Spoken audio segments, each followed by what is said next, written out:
यहाँ बाबा भीम का संहार कर कर भीमा शंकर हो गए, फिर विश्वनाथ जी के रूप में काशी में मनु शत्रुपा के लिए विराजमान हो गए, त्रंबक में गौतम बाबा के लिए विराजमान हो गए, और महाराज रावण के लिए वैद्यनाथ के रूप में विराजमान हो गए। फिर वर्णन आया दारुक नाम के राक्षस का संहार कर कर नागेश्वर हो गए, राम जी ने स्थापना करी तो रामेश्वर हो गए, और सुधर्म नाम के ब्राह्मण की धर्म पत्नी घूष्मा के बेटे को जो 1 हफ्ते पहले मरा था, उस मरे हुए बेटे को भी वापिस जिंदा कर कर घृष्णेश्वर हो गए। घृष्णेश्वर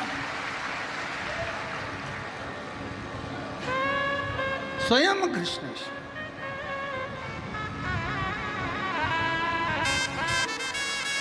इतनी व्यवस्था नहीं हो पाती है, नहीं तो हमारा तो एक बार ऐसा मन था कि तुम्हारे महाराष्ट्र के जितने भी ज्योतिर्लिंग है ना, कृष्णेश्वर से चालू होकर इधर भीमा शंकर से बढ़े तो नागेश्वर, नागेश्वर से बढ़े तो वेदनाथ, वेदनाथ से बढ़े तो त्र्यंबकेश्वर, सबको एक एक बार कथा सुनाकर भगवान शिव की विरल भक्ति प्राप्त। पर थोड़ी व्यवस्था करने में, अब व्यवस्था तुम देख तो रहे हो, लाखों की भीड़, सबका भोजन भंडारा, फिर रुकने की व्यवस्था, फिर भोजन चाय आदि। वैसे तो भक्त लोग बहुत संभालते हैं वेदनाथ के यहाँ, तुम देखो बीजापुर के भक्तों ने कितना संभाला, कितना सब आगे बढ़ बढ़ कर, पूरी समाजें, हर समाज का व्यक्ति आगे बढ़ बढ़ कर, तो सब ने धन्यवाद है बीजापुर वासियों को मैं प्रणाम करता हूँ, नमन करता हूँ, बहुत बहुत। बाबा के 12 ज्योतिर्लिंग का चंचुला देवी भगवान शिव की आराधना करती हैं और पति लोक में चली जाती हैं। शिव जी ने वचन दे दिया, तुम रुका जी, कली काल में, कलयुग में अगर कोई दिल से शिव महापुराण की कथा श्रवण करेगा, भगवान शंकर कहते हैं मैं उसके दरवाजे पर जाकर उसकी झोली भरूंगा, झोली भरूंगा।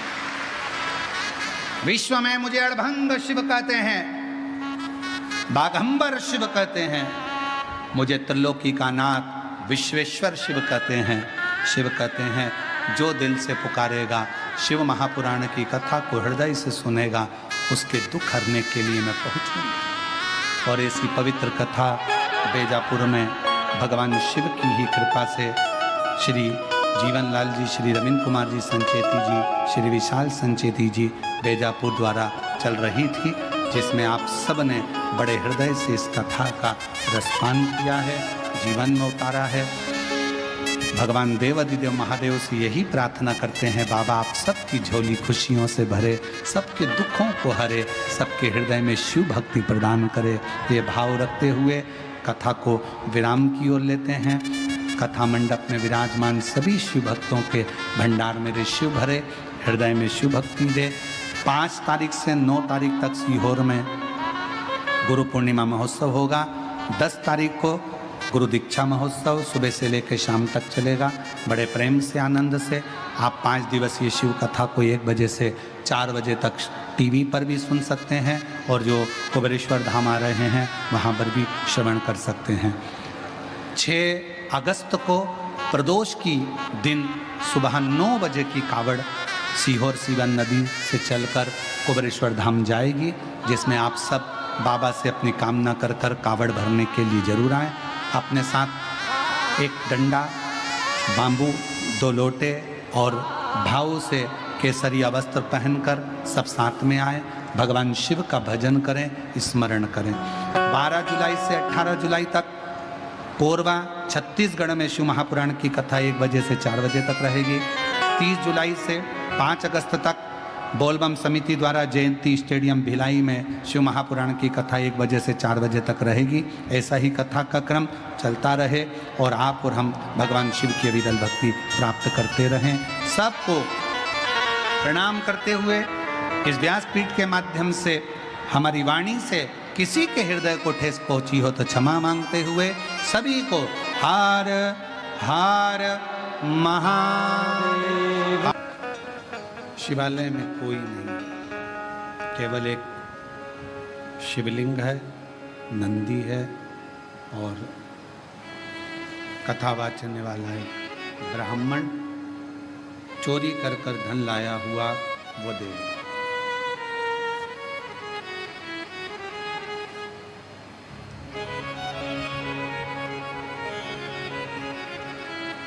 कई लोगों का एक प्रश्न रहता है, गुरुजी हम अकेले मंदिर जाते हैं, मेरे घर का मैं अकेला शिवालय जाता हूँ, पूजन करता हूँ, आराधना करता हूँ, अर्चना करता हूँ, शिव भक्ति करता हूँ, शिव आराधना करता हूँ, शिव पूजन करता हूँ, पर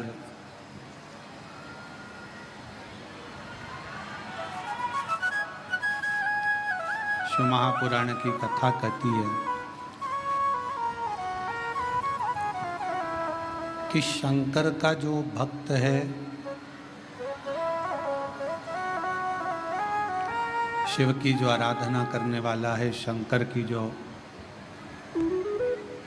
स्तुति करने वाला है, वो जीवन में कभी अकेला नहीं रहता।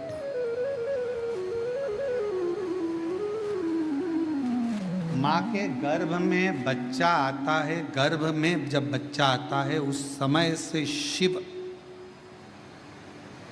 उसकी धड़कन के रूप में उसके अंदर विराजमान हो जाता है।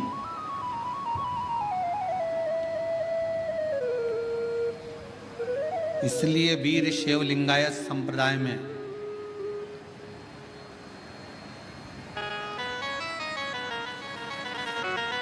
वीर शैव लिंगायत संप्रदाय के अंदर यह बात कही जाती है कि गर्भाधान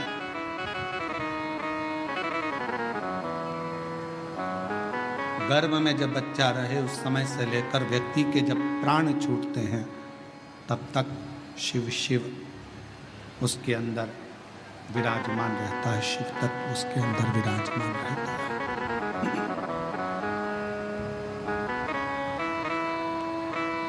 शिव उसके अंदर विराजमान। इसलिए कई लोग कहते हैं कहां से आया कहां जाएगा, तो शिव महापुराण की कथा कहती है कि शिव के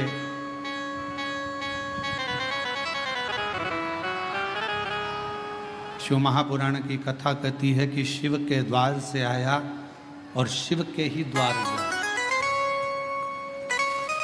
पर कब? जब हमारा भरोसा श्रेष्ठ हो, जब हमारा विश्वास श्रेष्ठ हो।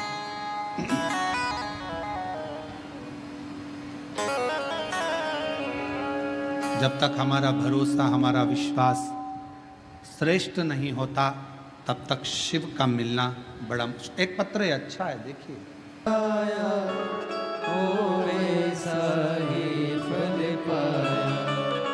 नहीं खाली उसे लौटाया, वो मन ही मन हर्षाया। एक पत्र और अच्छा है। और जिस पर भी हो गई तेरी कृपा करुणा, वो भव पार हुआ, भव पार हुआ। पापी हो चाहे जितना, उसका भी बाबा उद्धार हुआ, उद्धार हुआ। गिद्ध अजामिल गणिका जैसे तेरे मन को भर, जरा सी हम पर कर दो, ओ जरा सी हम पर कर दो। तेरी कृपा का क्या है भरोसा, कब किस पर हो जाए, जरा सी हम पर कर दो, ओ जरा सी हम पर कर दो। तेरी कृपा का क्या है भरोसा, कब किस पर हो जाए, जरा सी हम पर कर दो, ओ जरा सी हम पर कर दो। एक शिव की करुणा क्या कर, विश्वास।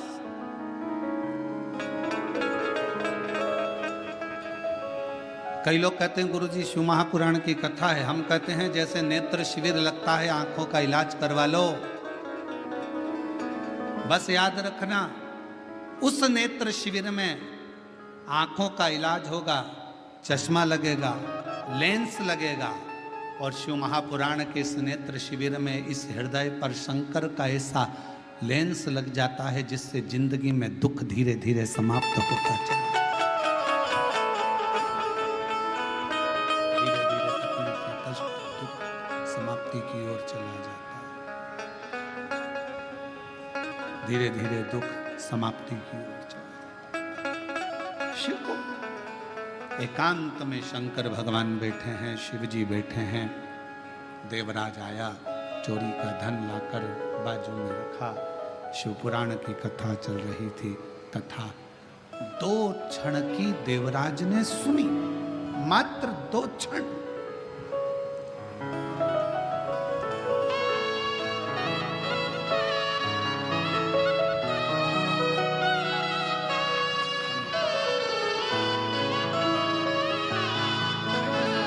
भाई का पूरा शरीर पर सफेद सफेद दाग हो गया था, पूरा चमड़ी का रोग पूरे शरीर पर हो गया था। अब बाबा की कृपा से ठीक है, एक बार हाथ हिला दो। शिव की कृपा से पूर्ण चमड़ी, बाबा की कृपा से चर्म रोग ठीक हुआ। शिव करना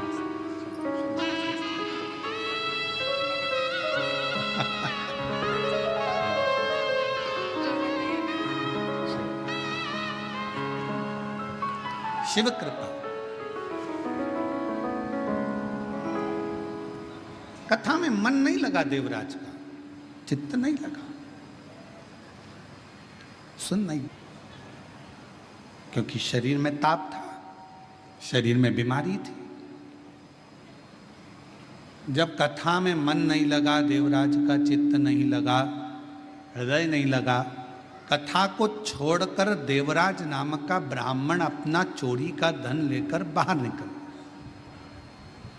मंदिर से बाहर।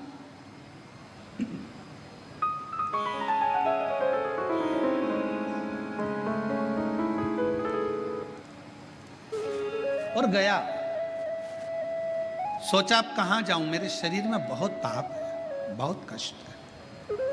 और फिर निवेदन है आप सबसे, शिव महापुराण कथा के माध्यम से, भगवान शंकर की कथा के माध्यम से फिर निवेदन।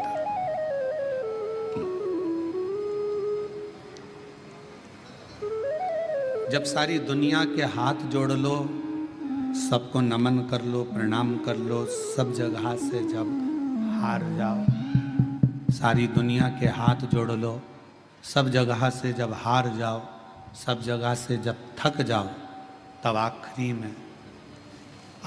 में मेरे शिव के दरवाजे पर एक बार जरूर जाओ और वहां जाकर एक लोटा जल चढ़ाना प्रारंभ।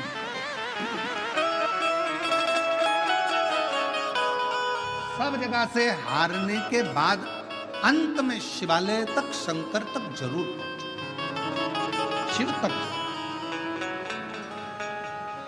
हम तो कई बार कथा में कहे कि जैसे बच्चा गुल्लक को भरता है और गुल्लक भरने के बाद बच्चा गुल्लक तोड़ता है तो कोई गिफ्ट खरीद कर लेकर आता है, उसी तरह अपने दादा, परदादा, पिता, माता, घर के बच्चों की भाग्य की गुल्लक जब फूटती है, तब समझना कि जिंदगी में एक बार शिव महापुराण की कथा अपने परिवार के द्वारा होता है। गुल्लक में वो जो पुण्य की गुल्लक भरी होती है, वो गुल्लक जब फूटती है, तब जाकर अपने परिवार में, अपने गांव में, अपने नगर में, अपने शहर में एक शिव महापुराण की कथा श्रवण करने का सौभाग्य प्राप्त हो पाता है। तब एक कथा सुनने का सौभाग्य प्राप्त हो पाता है, तब शिव कथा श्रवण करने का सौभाग्य मिल पाता है। जब उसकी पुण्य की गुल्लक भराए तो समझो कि भगवान की करुणा, भगवान की उदारता, भगवान की कृपा करो। अब करे तो क्या, देवराज चोरी का धन लेकर बेलपत्र के वृक्ष के नीचे बैठ गए। कथा की शुरुआत में बेलपत्र के वृक्ष की महत्वता का वर्णन क्यों करा, किस लिए करा? हम कल्प वृक्ष नहीं देख सकते, हम कल्प वृक्ष की करना, उसकी विचार भी नहीं कर सकते।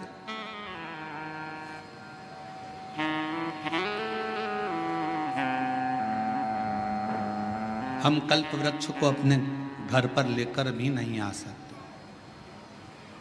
पर शिव पुराण की कथा कहती है, भगवान शंकर का चरित्र कहता, शिव तत्व कहता कि यदि एक बेलपत्र का वृक्ष हम अपने घर में लगा लेते हैं, बगीचे में लगा लेते हैं, या किसी भी स्थान पर यदि हमने जिंदगी में एक बेलपत्र का वृक्ष लगा लिया, तो ये मानकर चलना कि तुमने कल्प वृक्ष की कामना कर कर उस वृक्ष को लगाया, अपने जीवन में कुछ अच्छा फल प्राप्त करना, कुछ अच्छा प्राप्ति के लिए।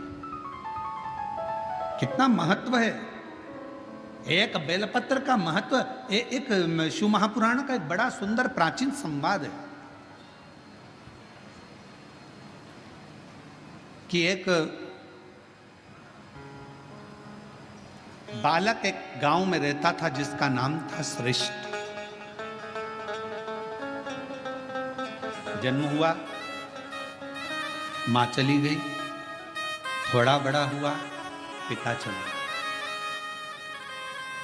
ग्रामीण क्षेत्र में रहने वाला, उसको मालूम नहीं, गांव के लोगों ने उसका पालन पोषण करा, श्रेष्ठ श्रेष्ठ श्रेष्ठ श्रेष्ठ सब उसको पुकारते थे। बच्चा छोटी सी अवस्था से ही गांव के लोगों को शिवालय में सेवा करता हुआ देखता, शंकर की आराधना करता हुआ देखता, तो उसका मन भी शिवमय हो गया। हमारे घर के जो संस्कार होते हैं वो हमारे सामने प्रकट होते हैं।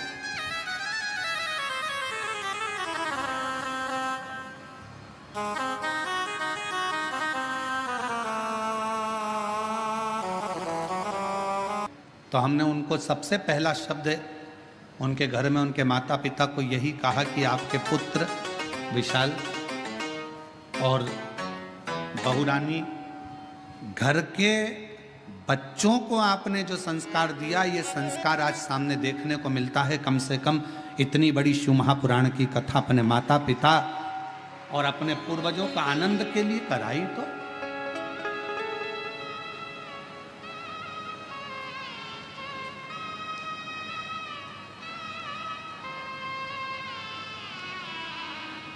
नहीं तो आज के जमाने में बच्चे और शिव पुराण कराना, श्रीमद् भागवत कराना सरल है, रामायण कराना सरल है, पर शिव पुराण की कथा कराना सरल है।